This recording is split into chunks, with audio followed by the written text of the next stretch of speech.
I think I just read some weird article or some weird Reddit post about war elephants and Carrie Castle.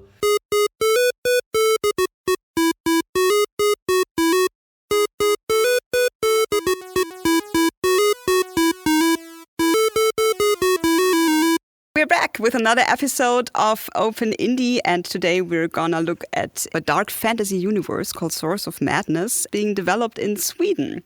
Per, maybe you can introduce yourself. Yeah, hi, my name is Per, and I am the CEO and creative director of Source of Madness at Carrie Castle. Nice to have you on the show. Yeah, thank you. Your current game is called Source of Madness, and it's in early access at the moment since September 2021. And it's a dark fantasy roguelite. That's what I read. Maybe you could describe a scene for us from the game. Like, what exactly do we see? What do we hear? And maybe how do we feel when playing the game? Yeah, I would probably just start with the first area of the game, which is the Loamlands. And you exit the world through the Tower of Knowledge. And as you enter the world, like you have these like huge gates that open up with a slam, and you can see old English countryside that is very run down with lots of organic and distorted monsters.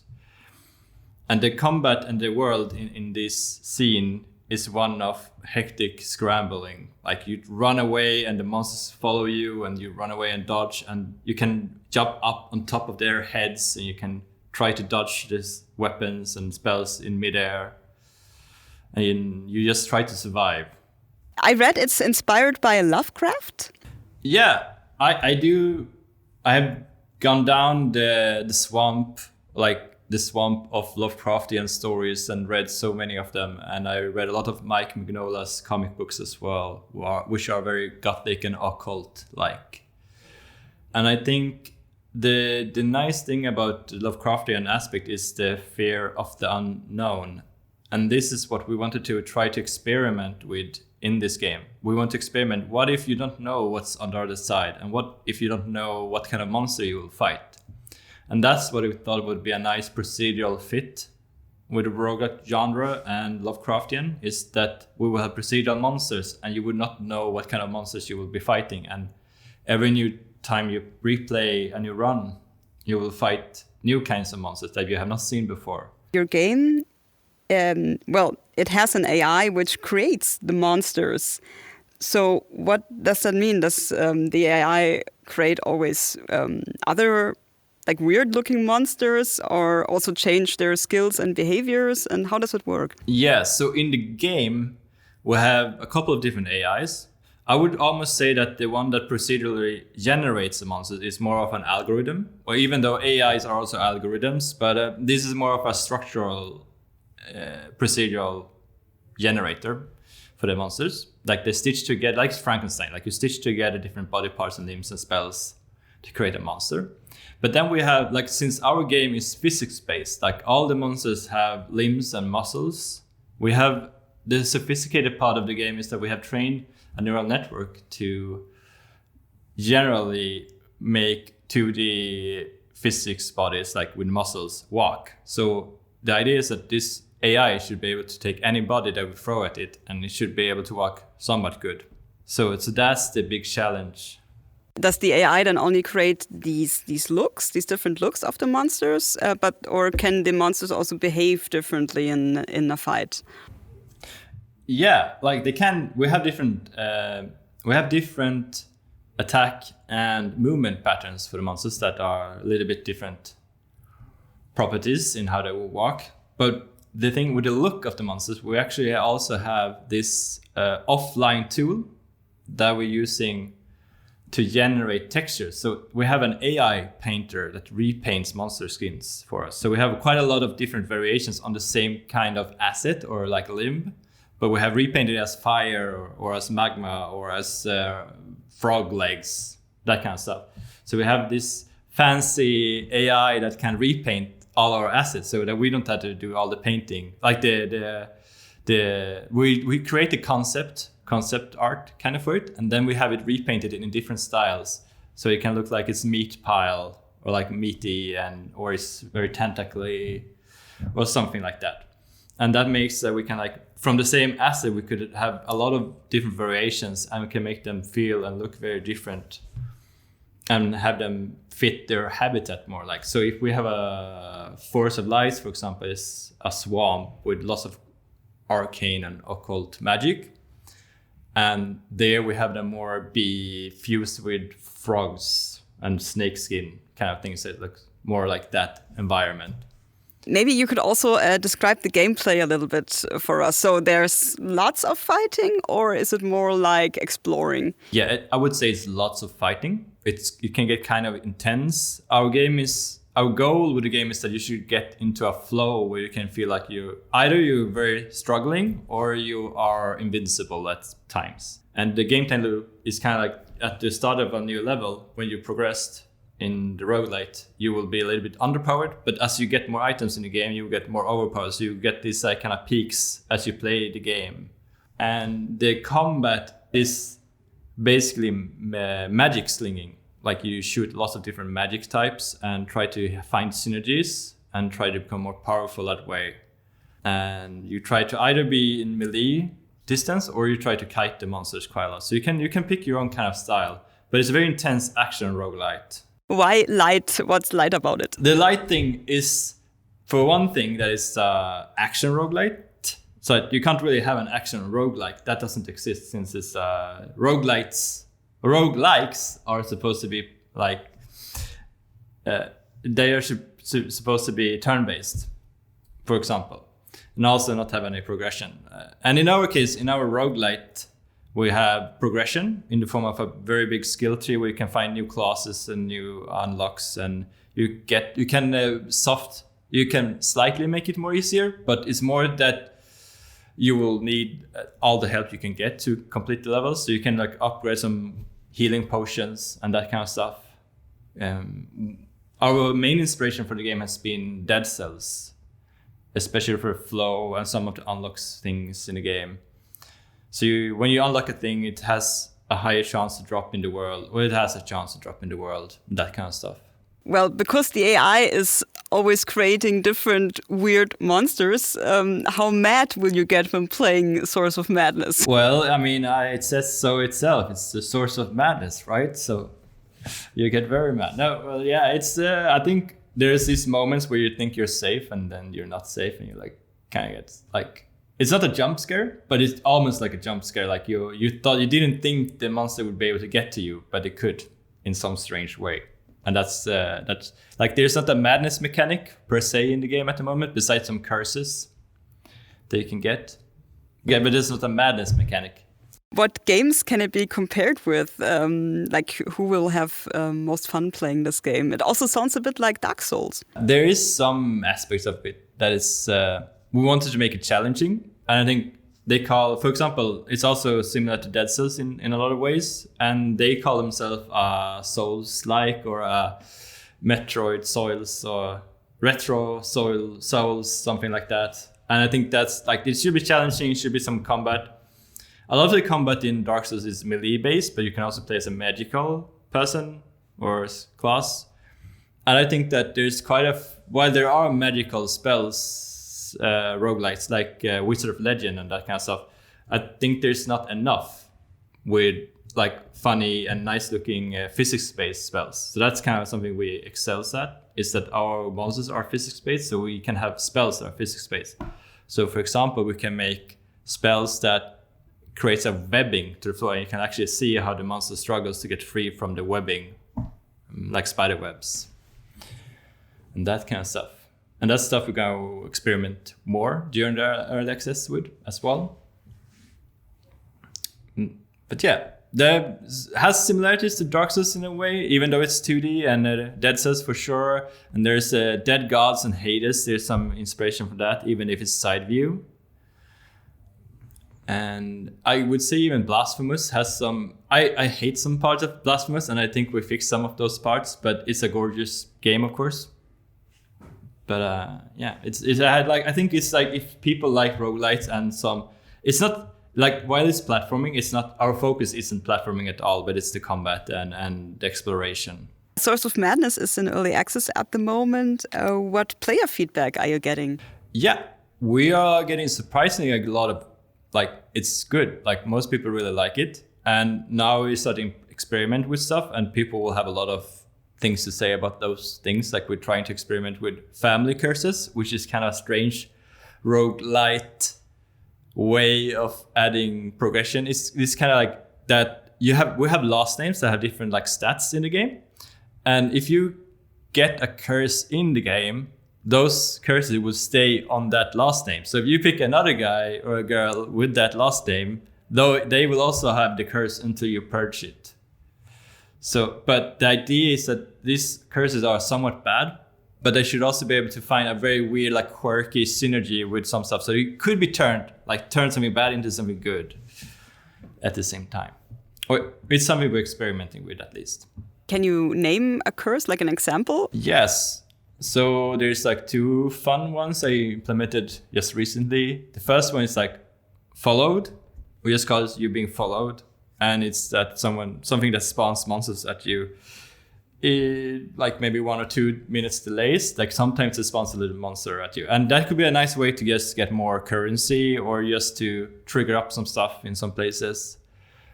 And then there's that evil reaching thing curse, which spawns a tentacle on you, like that's attached to your player with physics. So it's kind of like, it tries to, like sometimes it grows out the tentacle that tries to punch you, or there's also one that tries to grab the ground. So you can get rid of them, you can cut them off, but they respawn eventually. And okay. Yeah, but the idea is like maybe we'll have like a beast master class in the future that maybe it gets perks from having monsters or things attached to it. So it could get like more powerful by having that curse on it, for example. It seems to me that you're still experimenting with a lot of stuff. Can you maybe tell us what things you still need to work on in the game? Oh, yeah. Like feedback from the players. We're worked on quite a few things. There are some control binding stuff. But surprisingly, not that much. I think the thing we're working very hard on now is the onboarding or the tutorial, like the early parts of the game needs to be more exciting. And they really want to see, like we have a lot of fun spells in the game, but at the moment we're actually hiding a lot of those behind locked icons and that kind of stuff. So we want to make sure that the first part of the game are more engaging and fun, and that people can see the carrots that will be there eventually. And that's something we unfortunately kind of started hiding in a way. Like we want to have people to find new stuff and unlock them. But when we did that, it turned out that we might have hidden too many things, because now people can't see what they should be looking forward to finding or unlocking. So that's one big thing, is that they don't think they don't see the potential at the start of the game because they haven't played enough yet. And that's something we're gonna work on quite a lot. So you're gonna unlock some stuff earlier. More unlocks earlier, and more fun stuff earlier as well, like in the tree, so that they can see so they can like work towards something that isn't just like a health upgrade or something like that. And are there plans already when you wanna leave early access? Not that I can mention. Like we have some idea when we would like to leave early access, but I think we might stay a little bit longer than we had planned, because I would want to just make sure that everything just feels right when we release it. And we get a lot of inspiration from the community on our Discord that plays the game. And it opens our eyes a little bit to what we would like to add to the game. Like while it's somewhat feature creeping, it's still like we want to make a really nice game. And I think there's a lot of people waiting for the game that would like to play a really, really good game. I mean, obviously you want to play a good game, but I think we have a lot of potential with what we have. You kind of take your time just really making the game how it's supposed to be. Well, at the same time, I do a lot of game jams. I like to do experimental games. And I think our path and how we develop our game is not like we do make GDDs, like game development documents. But I think that game development shouldn't just be, I had this plan and then I do it. I think the plan, it should be an organic process where you kind of create what you think. Like it's like a ship that you steer around, and you try to. You obviously need to get into land at some point, but you can always like steer it around and like try to find like what makes sense, and be humble that the original plan might not always be the best way to do things, and that you should be open to iterate on things quite a long time and work agile. Well, that's how I like to work, at least. And I think that's can create a very, very nice results. Creativity always takes some time, and getting new ideas and improving stuff. Yeah, when we released it on early access, we got a lot, like we got surprisingly good feedback from everyone, that everyone really liked it, even though like they saw problems and they wanted more. Another thing that people really complained about early on that we have fixed now mostly, but will continue working, is the readability of the attacks of the monsters. And that was very difficult for people to see. So we have like added different kind of like ability, like visibility patterns. And we also added like a combo pattern. So it actually like they do the same kind of attacks in an orderly fashion. And they do the same one until you remove one of their limbs, kind of thing. So that's another thing we have worked quite a bit on. But we have mostly fixed it now, but there's still work to do. Talking about you and your studio, you worked at Ubisoft before, and then you founded Carrie Castle. Well, Ubisoft is a big name, so why did you leave them and started your own business? I do feel like, for me at least, working in big companies feels like a little bit like being in a cogwheel in a machine. So like you're just part of the system. Like you could be easily replaced, and you don't really have. Since it's a big company, you can't really have an impact as much as if you're a smaller company, or if you're the CEO and creative director. And I feel like I needed like an outburst for my creativity, and I didn't really get that in a big company in the same way. Even though Ubisoft was super nice, but I want to get back to Sweden, and I wanted to have more freedom to create stuff. That's why you founded then Carrie Castle. Yeah. I started reaching out to a couple of people, and then I talked to Robin, and then he was also kind of wanted to start something. He had a company before. And then I just moved back to Sweden because I was in Finland with Ubisoft Red Links, which was pretty interesting. But then I moved back, and then we started, and we did a lot of consulting before we really kicked it off. And then it's just been going on since then. And why did you call yourself Carrie Castle? Well, naming things are hard. Well, I do like our name. I know. But we tried so many names that we got rejected from. We had like Top Hat Raven. Like I wanted a Raven kind of name for a game at first, because I think they're very smart. But elephants are also very smart. So and then the reason why it's called Carrie Castle is, well, there's like elephants are smart, but also Carrie Castle is a very old name for a war elephant in India, or like what British people call war elephants, at least. You know, like they had like people like sitting on top of them. So Carrie Castle technically is like an elephant with a tower, or with a castle on it. So we're taking a little bit more literally. So there's an actual castle on the castle, on the carrying elephant. How did you come up with that? Just by seeing an elephant, or how did that happen? I think I just read some weird article or some weird Reddit post about war elephants and Carrie Castle, and I think it like flows pretty well as well to say Carrie Castle. And there's a lot of puns you can do on Carrie Castle. Like we can have our own dish. There's like curry kassler, which is like I think kassler is a Swedish dish, but it's like kind of a ham, kind of like curry and ham. Weird thing. Yeah, I like the name. And it's also something different. You remember it. So I also did a little bit of stalking. Oh. And I checked out your LinkedIn page. Oh, I haven't updated that one for years. Ah, okay. But it's like, I guess then you will be digging in the past for real. Well, that's just a sentence I saw, and it says, I quote, "I used to be a technical artist in the game industry. Now I am not sure anymore." Oh, wow. Yeah. Why weren't you sure? I don't remember writing that. But I guess I'm having a lot of responsibilities as a CEO. So a lot of like meeting and producing, lot of meeting, producing, and creative directing tasks and managing people, kind of thing. I guess that's a lot of things have taken over. And also, since we're a three-man company, there's a lot of like design decisions and having a finger in with everything, like just trying to get everything to work together and all of that kind of stuff. I don't know. I don't know why I wrote it like that, but probably something like that.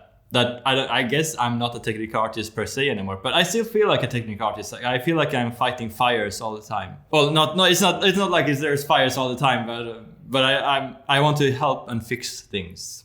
And that's why I'm CEO as well, I think, because I don't mind talking to people and I like helping people. And that's what a technical artist should do, besides being very good at art and programming. Before you've made Source of Madness, you've made 2 VR games, which were Zen Garden in 2016 and Everything Must Fall in 2017. And I looked at trailers from those 2 games, and they look nothing like Source of Madness, because Source of Madness is like dark fantasy. And these other 2 VR games, they look quite happy. I mean, it's a stylized approach to game art in those 2 games that are very like, it's very easy to make 3D models look good with a couple of shading and flat colors.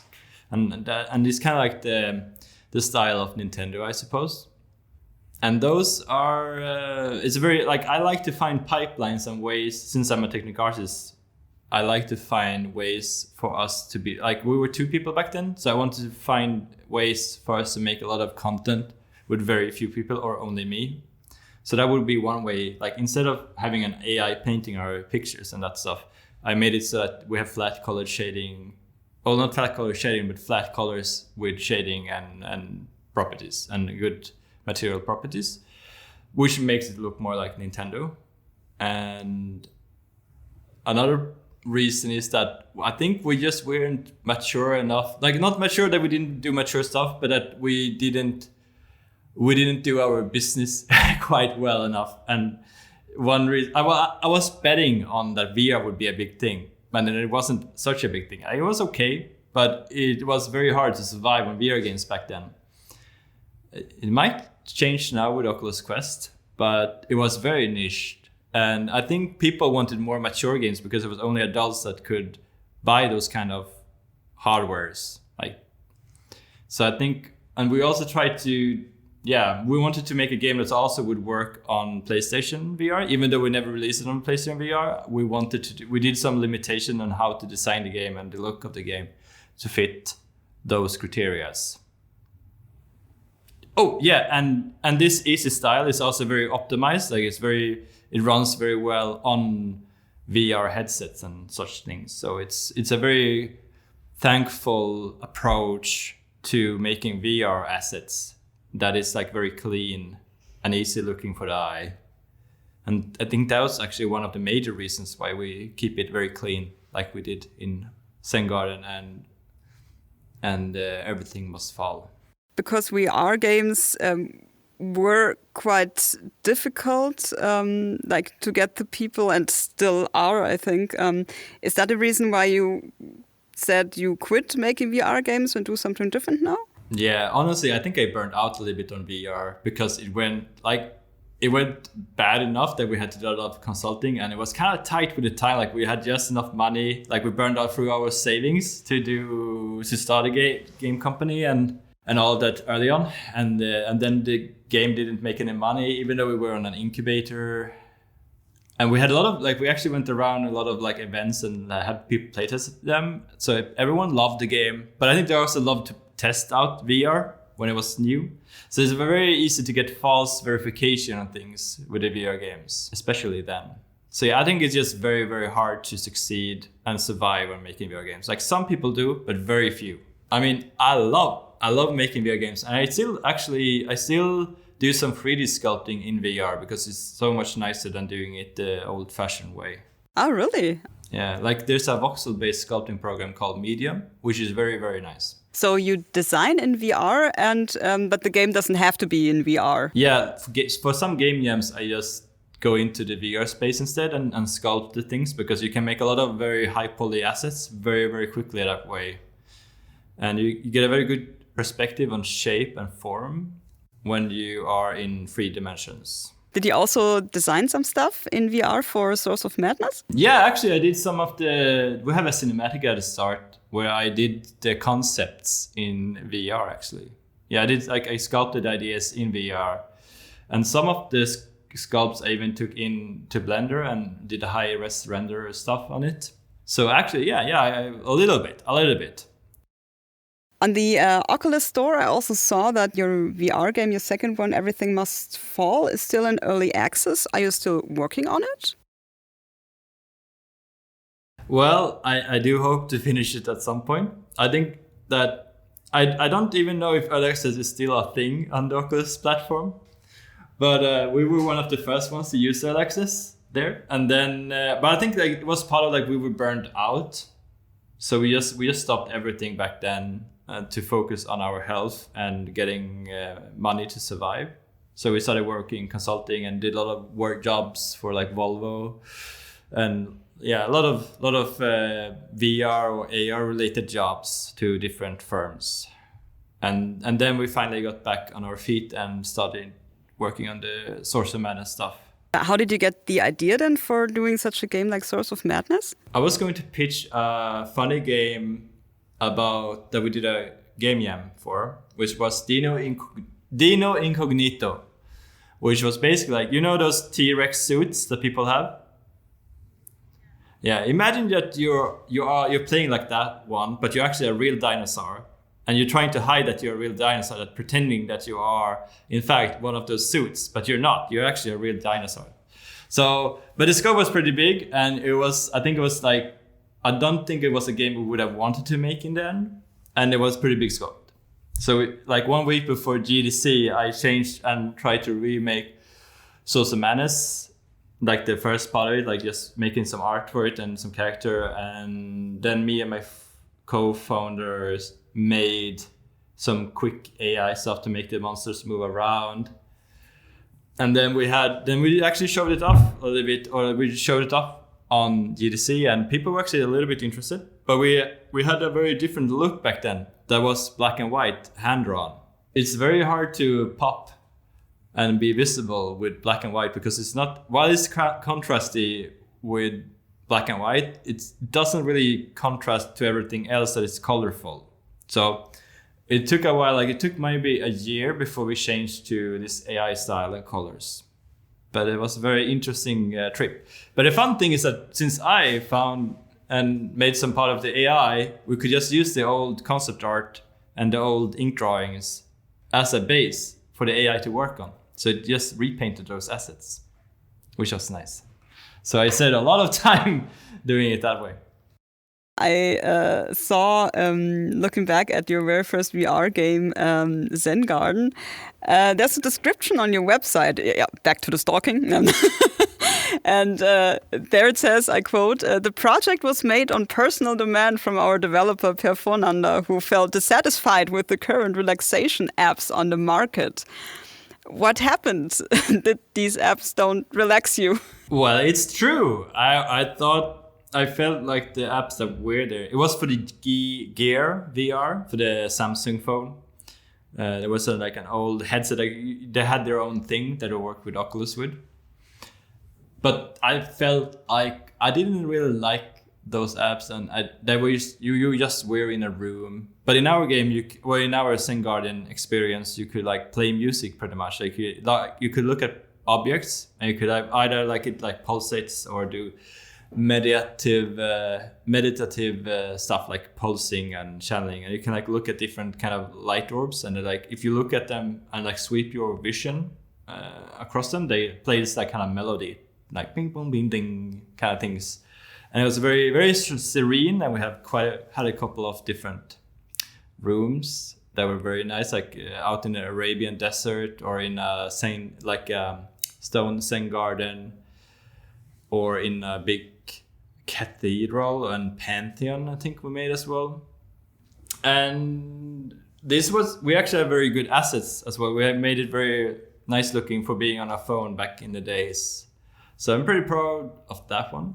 We even had like, it's funny, like it was a small project. We made it maybe in a month or something like that. I think we worked on a weekend sometimes. So we took a couple of weekends sometime every now and then to work on it because we weren't full time back then. Yeah, we also got a mail from someone that worked on rehabilitation or something, or psychological things that actually used it for patients, and they really liked it. So that was pretty fun. It was pretty crazy. Even though it didn't like it, we couldn't survive on it. It's still pretty cool. Do you also do a lot of meditating? Well, I wouldn't say I'm a spiritual, meditative, Buddhist kind of thing, but I do try to meditate sometimes, and I think it's pretty helpful as a game developer to meditate, because especially as an indie, you have so many tasks, so many things, so your mind can very easily get scattered, and it can be very hard to focus eventually, and that can kind of like, you don't notice it, but it can kind of stress you out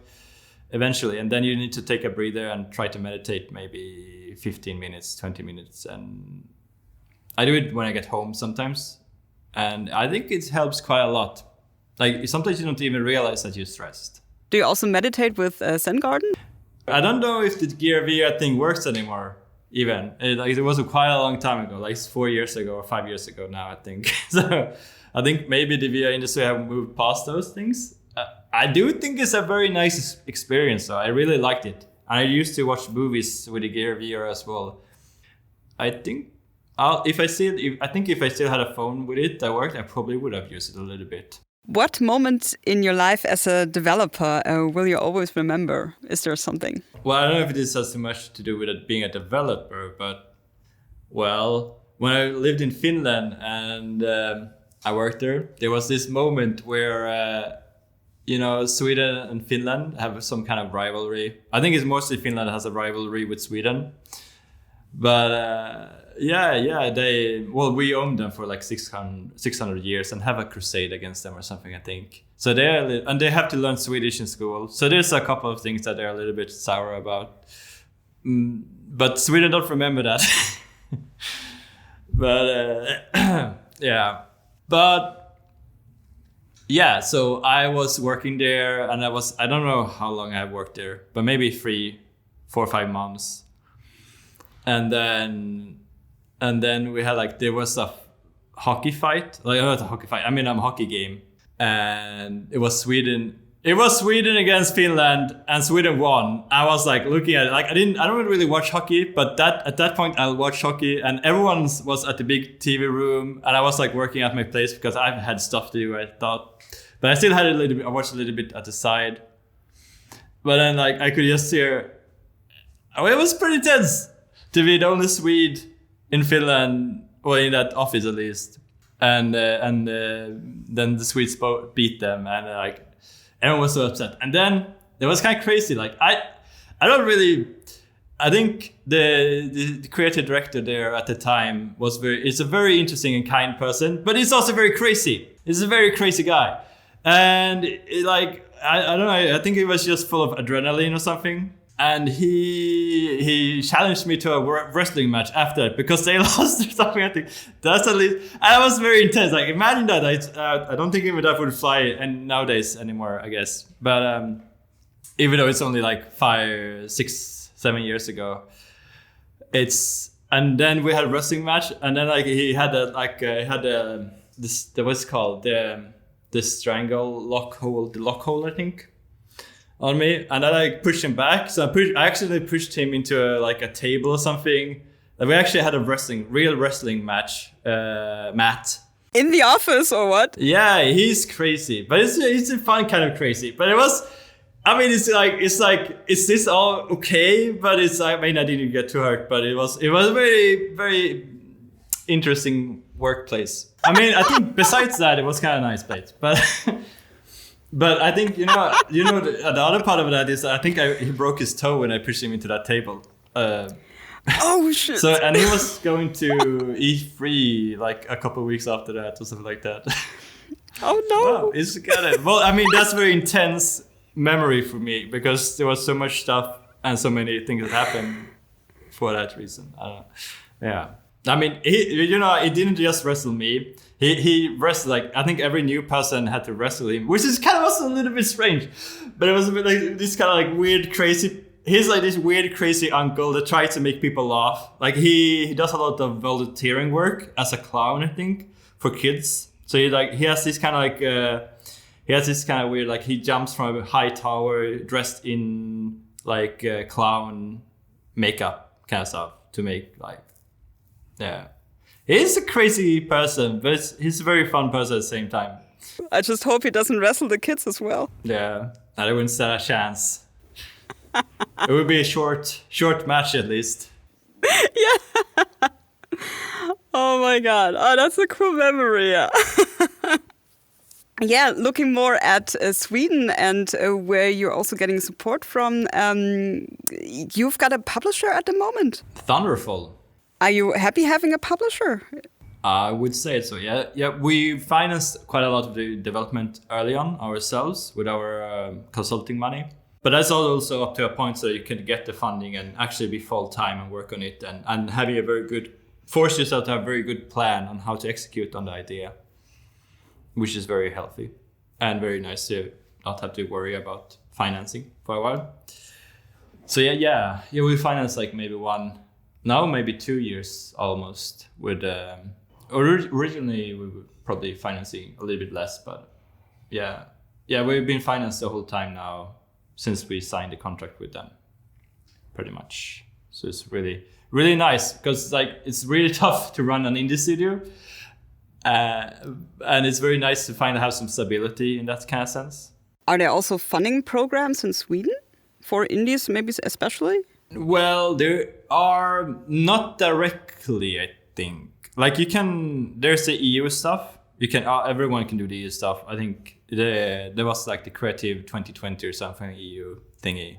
But we haven't searched for any kind of things. Like we searched for funding. You can get funding to go on trips for networking purposes, but you can't get money in the other sense. So, but there are EU directives like the incubator, the game incubator, and some other stuff, which is in Gothenburg that we were in the game incubator at Gothenburg, which was very helpful. So it helped us network with other developers in the region, and then also helped us to go on big networking events like GDC, Gamescom, and that kind of stuff. And that's been very, very helpful and helped us grow and mature as a business quite a lot. And also very nice just to meet developers and other like-minded people. How's the Swedish gaming industry doing as a whole? Like, is it big? Yeah, it's very big. I think I actually read the data, the industry report just recently. Like we even have a lobby organization in Sweden for games. Oh, it's not really, well, I guess we would call it a lobby organization, but it's like, and that one presents a new report every year. So I think this year, I don't remember if this was in euros or in kronors. I think it was 36 billion that the industry, what's the word in English? Well, the industry produces like 36 billion kronors, I think, which is like 3.6 billion. I think it was 36 billion only. Either was it's like either it's like 3.6 billion euros or it's 36 billion euros, which is quite a lot for a country of 10 million people anyway, I think. Like we have DICE and King and Minecraft, obviously, like Mojang. So we're quite a lot of big hitters in Sweden. And we are like 7,000 people, 7,000 developers, I think, in Sweden, and 360 companies. So I think it's very healthy. Is there still something you say you still need or miss? Maybe especially as an indie developer in Sweden? Yeah, I wish they had some kind of grant that could help new businesses to just get off the ground, like just to prototype or just because there's like, while the business side is not bad in Sweden, it's very hard to get funding at the early stages, especially as a newer studio. Like there's like, you basically have to create a project and fail once and then make another project. Otherwise you probably don't have a chance, or you're very lucky, kind of. And that's what I think would be very nice, like have more support for new companies. Do you think that will get better at some point? Maybe. Yeah, maybe. I think Thunderful has some new initiatives as well that I'm not quite sure about. And I think they will also be very selective, of course. But I think the state in itself could probably, or EU could help companies more because they don't really understand game companies. And that's why I think they don't get funding in the same way that normal companies get. Like app developers and website developers can get money pretty easily as funding, like early funding help. But for some reason, games can't do that. I don't know why. Maybe it's some bias or something. Like they don't accept games as much, or? Yeah. Or maybe they just find it to be, like they don't understand it enough and they see it only as a risk. Or they aren't gamers themselves. Yeah, could be. Yeah, I heard that from a lot of countries that, I don't know, games are still not accepted as being like a cultural thing or, yeah. Although they're making so much money, like it's still hard for many indie developers especially to get funding and to be accepted. So yeah, I don't know if that's in Sweden, if that's the issue as well. Well, I think we have a very big healthy industry, so it's not impossible. And there are more companies that can actually support indies as well and do publish indies. But we didn't have those until like maybe 4 years back or 2 years back.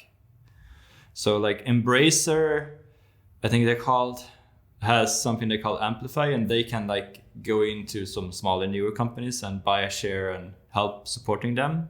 And I think Thunderful is also kind of all right with finding smaller studios and publishing them.